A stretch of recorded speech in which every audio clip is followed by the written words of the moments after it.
அப்படியே நிற்கட்டும் அந்த மரம். அதாவது 7ஆம் வகுப்புல இயல் 2ல பார்ட் 2 வந்து பார்க்க போறோம். நிலமடந்தைக்கு இயற்கை சூட்டிய மணிமகுடங்களை மரங்கள். அவை மனித வாழ்வியலோடு பின்னி பிணைந்தவை. மரங்களை பற்றிய நினைவுகள் பெரும்பாலான மனிதர்களின் உள்ளுக்குள் புதைந்து கிடக்கின்றன. கால வெள்ளத்தில் மரங்கள் மறையலாம், அவற்றை பற்றிய நினைவுகள் மறையாது என்பதை விளக்கும் கவிதை ஒன்றை பார்ப்போம். மரங்களை பற்றி தான் பார்க்க போறோம். ஊரின் வடகோடியில் அந்த மடம் 5 வயதில் பார்த்தபோது இப்படியே தான் இருந்தது. 50ஐ தாண்டி இன்றும் அப்படியே தான் இருந்தது. தாத்தாவின் தாத்தா காலத்தில் நட்டு வளர்த்த மரமும் அப்பா சொல்ல கேட்டிருக்கிறேன்.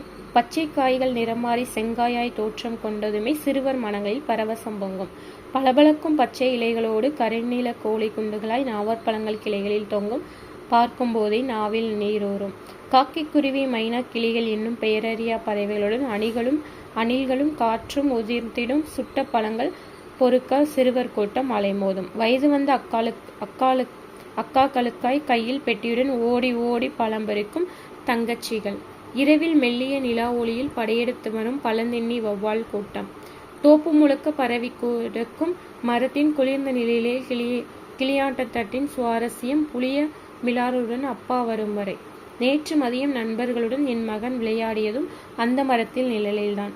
பெருவாழ்வு வாழ்ந்த மரம் நேற்றிரவு பெய்காற்றில் வேரோடு சாய்ந்து விட்டதாமே. விடிந்ததும் விடியாதமே துஷ்டி கேட்கும் பதற்றத்தில் விரைந்து செல்கிறார் ஊரு மக்கள் குஞ்சு குழுவான்களோடு. எனக்கு போக மனமில்லை என்றும் என் மனவெளியில் அப்படியே நிற்கட்டும் அந்த மரம், குன்றுகளின் நடுவே மாமலை போல. அப்படியே நிற்கட்டும் அந்த மரம் இயற்றினது யார்? ராஜமார்த்தாண்டன். பரவசம்னா மகிழ்ச்சி பெருக்கு, துஷ்டி கேட்டல்னா துக்கம் விசாரித்தல். இந்த அந்த நிற்கும் மரம். நூல்வெளி பார்ப்போமா? ராஜமார்த்தாண்டன் கவிஞர், இதழாளர், கவிதை திறன் ஆய்வாளர், பன்முகத்திறன் பெற்றவர். என்னது? கவிஞர், இதழாளர், கவிதை திறன் ஆய்வாளர். கொல்லிப்பாவை அப்படிங்கிற சிற்றிதழை ஏற்றிருக்காரு. ராஜமார்த்தாண்டன் கவிதை என்னும் நூலுக்காக தமிழக வளர்ச்சித்துறையின் பரிசு பெற்றவர். சிறந்த தமிழ் கவிதைகளை தொகுத்து கொங்குதேர் வாழ்க்கை என்னும் தலைப்பில் நூல்களை நூலாக்கியுள்ளார்.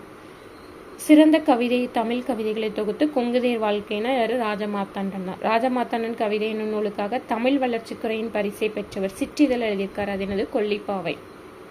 இவர் அப்படியே நிற்கட்டும் அந்த மரம் என்னும் நூலில் உள்ள கவிதை தான் இங்கு கொடுக்கப்பட்டுள்ளது. அப்படியே நிற்கட்டும் அந்த மரம் அப்படின்னா யாரு? ராஜமார்த்தாண்டன். கொல்லிப்பாவை என்னும் சிற்றிதழை இயற்றியிருக்காரு. தமிழக வளர்ச்சித்துறையின் பரிசு பெற்றிருக்காக. எந்த நூலுக்காக? ராஜமார்த்தாண்டன் கவிதைகளுக்காக.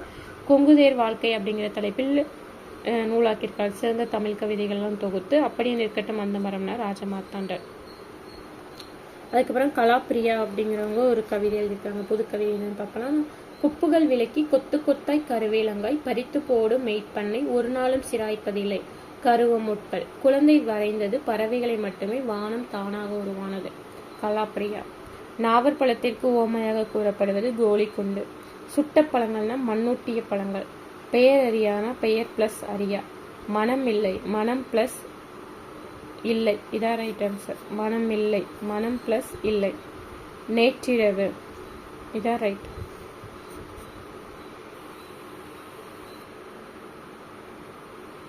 நேற்றிரவு மனம் இல்லை, மனம் பிளஸ் இல்லை.